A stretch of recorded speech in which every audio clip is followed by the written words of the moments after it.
Welcome to Kenton's videos. Enjoy the video. In this video, I will explain how to play Pokémon Sword and Shield on Android without an emulator. It is important to understand the fundamental differences between console and mobile platforms. Nintendo Switch games are specifically designed for their proprietary hardware and operating system.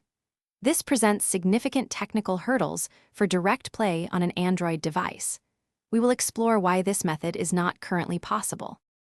Nintendo Switch games are built for the console's unique hardware, including its custom Tegra X1 processor and specific system architecture. Android devices, on the other hand, run on a different operating system and typically use ARM-based processors not directly compatible with Switch game code. Without an official port or a dedicated compatibility layer, direct execution of these games on Android is simply not feasible. Many unofficial applications or websites may claim to offer a way to play Nintendo Switch games directly on Android without an emulator. However, these are almost universally scams, often containing malicious software or simply failing to deliver on their promises.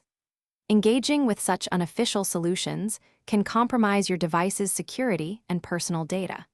It is crucial to exercise extreme caution and avoid these risks. While playing Pokémon Sword and Shield directly on Android without an emulator is not possible, there are many fantastic games designed specifically for the Android platform.